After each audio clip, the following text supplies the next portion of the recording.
Shabbat Shalom.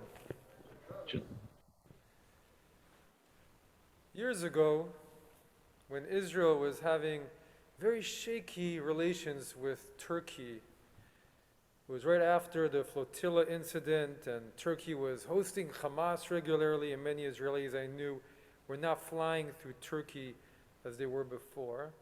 But there was an earthquake in Turkey.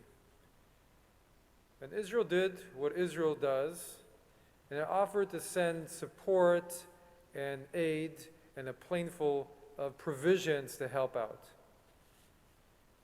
Because this is what it means to be a just society and to care for those who are afflicted by a disaster.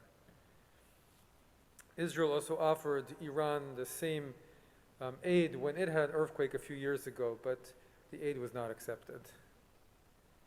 But the moment at the time really stuck with me, made me think there are some situations that transcend war and even the most bitter of feuds.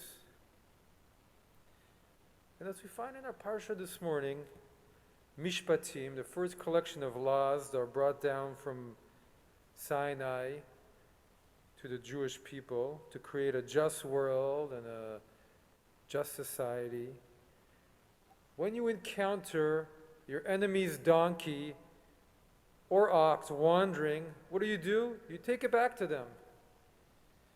And even more so, when you see your enemy's ox or donkey, or actually more literally, in the Hebrew, it doesn't say enemy, it says sonacha, the person whom you hate's donkey. Not that they're the donkey, but their donkey, lying under its burden. And the Torah says, and you would refrain from raising it, because why would you help? It says you must nonetheless raise it with him, which doesn't sound like an easy thing to do.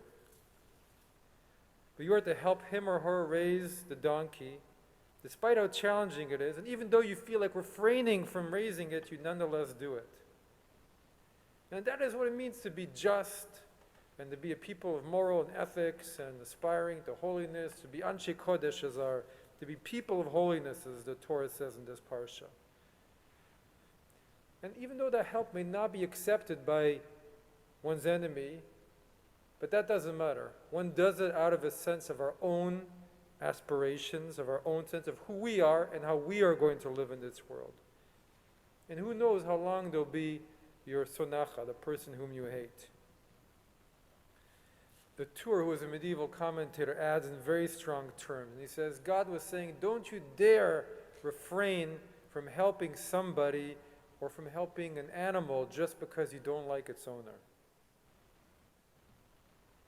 And it's actually a very striking collection of verses, because especially what comes before in the parsha. Because a just society isn't only one of mutual solidarity and of interdependence and where we should help everyone, even our enemy, and sacrifice. But it's also one where there are consequences and strict retribution for those who are not abiding by the rules. Right? If another part of our parsha, if you have an ox that is in the habit of running wild and goring, and you refrain from doing anything to stop it, and it kills a person, God forbid, then the laws of the society is that both you and the ox are put to death. And if you kidnap a person or scheme to murder a person, also the strongest of penalties. And if a thief is caught tunneling into somebody's house and they're beaten to death, there is no blood guilt. And so yes, a just society is one where there is this current of loving kindness and of care for each other. But it's also a society that does not permit others to take advantage of it. And these were very strict injunctions. They were meant to defend the basic tenets of human society. And in the list of laws that are given to Moses, they come even before the ones that tell you to help raise your enemy's donkey. Because Judaism teaches us to be firm when we need to. Comes to mind this week with the situation Ukraine and Russia in Europe, the political situation, where one nation is deliberately, seemingly looking to invade and take over another nation, take what is theirs. And being a just society is also standing up against that injustice and standing behind one's values and being strong. And the rabbis taught, when your enemy pursues you to attack you, you stop them and attack them first. The question is, how do you know how to approach all of this? Do you raise the ox of your enemy, or do you stop the tunneler, or do you take a tooth for a tooth? And this is the wisdom, the chokhmah, that we're being called as human beings of free will to develop.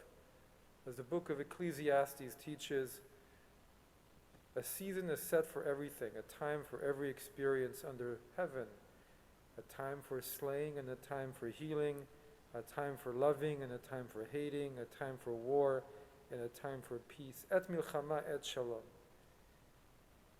And so our parsha lays it all out before us, and that it's up to us to also acquire the understanding of which time it is, and to then muster our own being and our collective will to find and carry through with the answers. Is it the strength to face an enemy who's trying to plunder and kill us, or is it raising their ox?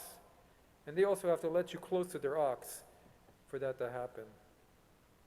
And we have to believe that part of building a just society is also creating the space for all of those voices to be there and for the different approaches to be there.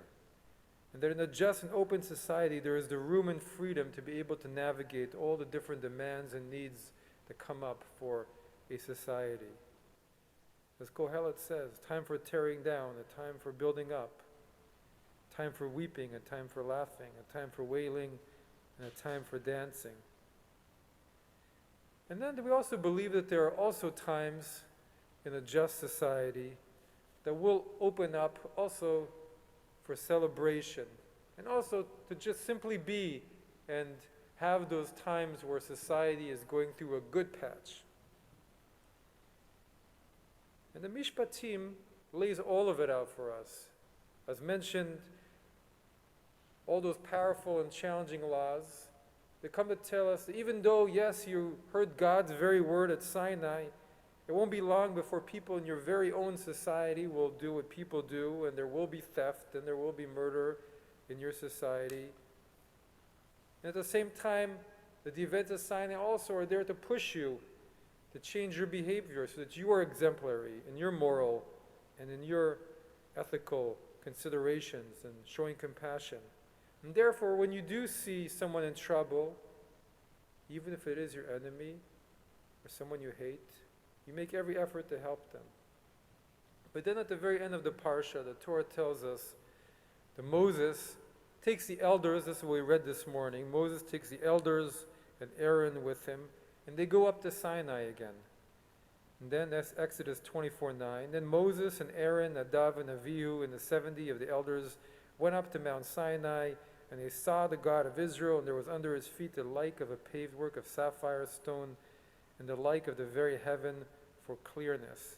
And upon the nobles of the children of Israel he laid not his hand, and they beheld God, and did eat and drink.